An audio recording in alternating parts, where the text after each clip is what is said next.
go over, you explained this to me a little bit last time we talked, but could you go over like heaven and hell and like what that is spiritually and what we experience here on earth, like, which is, you were saying that like all the bad it's hell, and all the good, all the Christ, it's heaven, because right, Jesus Christ is heaven. Yes. Yes, Jesus Christ is heaven, and we are two men, the first Adam and the second Adam. The first Adam is hell, and the second Adam is heaven. But the point is that to understand this doctrine, you have to understand who we are, who you are, who we are. Okay, that we're vessels that contain this higher life form. Okay, we are vessels that contain the creation of God. We're the outer garment, and when the creation is completely finished, we'll be completely integrated with it. But in this interim period, and just for purposes of understanding, we are not the creation of God.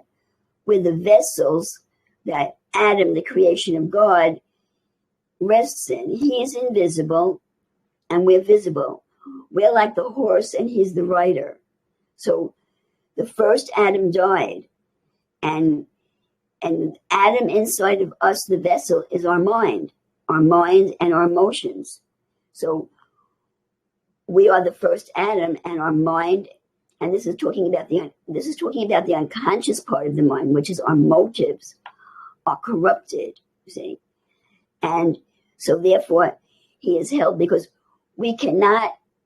It is impossible for us to not sin, because the very core of us, our mind, the unconscious part of our mind, is the first Adam who married the snake.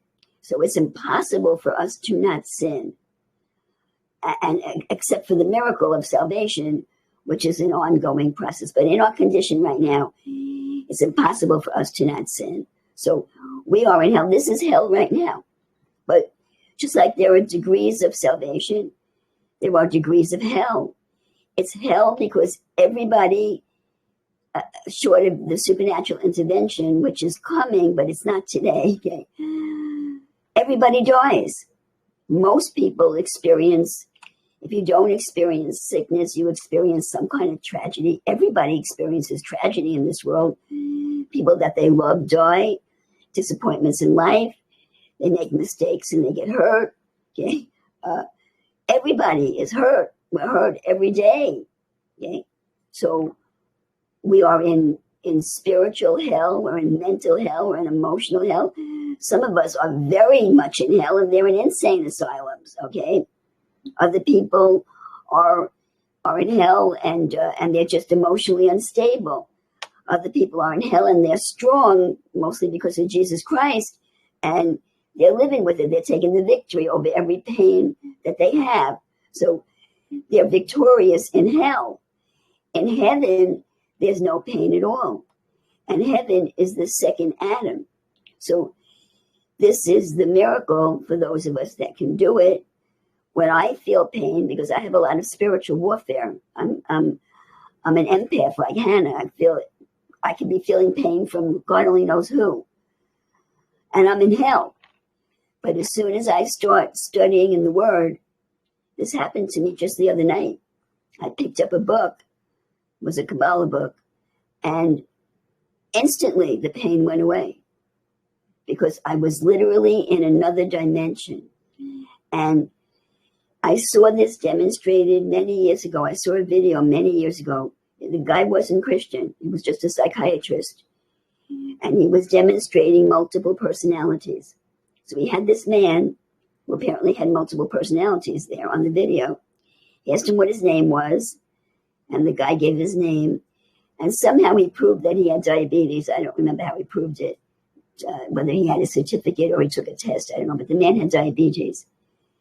And then the psychiatrist said, I want you to go to sleep, and I want another man to come forward, Joe and John. I want John to come forward. And so he closed his eyes, and then he said, John, are you there? And John opened his eyes. He said, yes, I'm John. And he had a completely different personality, and this man was not diabetic. The same body, one personality was diabetic, and the other personality was not diabetic. So we are vessels that the soul lives in. See? And depending on the soul that's in the body is either in heaven or hell, depending on the soul that's in the body. So if we're in the first Adam, who's dead because of his sins, we can have a lot of pain. Okay. If we're in the second Adam, which is Jesus, through worship, through your music, through my studies, through an anointed tape, okay, your mind comes right out of that pain because you're in another dimension, and that other dimension is called heaven. So heaven and hell exist on the mental level, that's on the intellectual level, on the spiritual level, okay, and they also exist on the physical level. Here I am, sitting here talking to you in a beautiful home that the Lord gave me, with a computer, with my 2 monitors, with all this electronic equipment, okay? My legs work, my arms work, everything works. I had a delicious dinner tonight, okay? I'm not having any problems, but they're hungry in another part of the world. In another part of the world, children are in cages and being abused every day. I don't know how much you know about this, but there's been a tremendous exposure of pedophilia, of the abuse of children.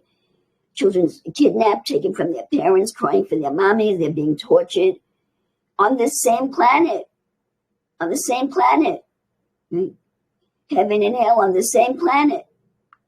Do these children that are locked in cages and having the blood stripped out of them, do they need to go to hell to meet a demon with a pitchfork? Is that not enough? Don't you think that's enough? Yeah. So heaven and hell are on this planet, and then there could be somebody that's born with great privilege. Everything I just described to you, a beautiful home, food to eat, everything you need, and they have a mental breakdown. They're in hell in their mind. They need to be institutionalized. So hell is on all of these levels. And of course, the church seems to think it's just the body, and what happens to the body after it dies is just not true. We're in hell. This is hell. We're in hell. So that's the question that I ask. We're surely not in heaven in this world. So if this is in hell, where are we? Where are we? That's what I ask Christians. Where are we? Okay, this is not heaven. So where are we? You know. Now the Catholic Church says we're in limbo. The Catholic Church, there's a truth to that doctrine. Okay, we're not limbo. Not limbo. There's a name for it that's eluding me at the moment. Oh, I'm so annoyed. What am I going to do with this memory? Do you know what the name of it is? Neutral, maybe? No. Is it? It's not purgatory, is it? Purgatory, yes, purgatory. This is purgatory. Depending on how you live your life. And of course, the best way to go is with faith in Jesus. But if you don't have faith in Jesus, if you live a life in this world of good deeds, you'll most likely have a better life because we reap what we sow. But if you're talking about actual salvation of your soul, the only way to be saved is through a relationship with Jesus. But there are people that don't know Jesus. So that's an old question. People have been asking that question for years since I first came to the church. What about the person on the other side of the world that never met Jesus? Are they burning in hell forever? And the guy in the church says, yeah, sure thing. They're burning in hell forever. Okay. And that's ridiculous. That's completely ridiculous. They're burning in hell forever. You live your life as best as you can. You will reap what you sow in this world, and everybody dies. When your body dies, your personality dies. Everybody dies. Okay. And the heaven or hell is right here. That's the best I can tell you. Now there may be a period after when the body dies and the soul separates from the body. There could be a period of time or an experience until the soul dies also. I don't know about that. Different cultures have traditions. In Nigeria, I think they say the soul exists for 6 months after the body dies.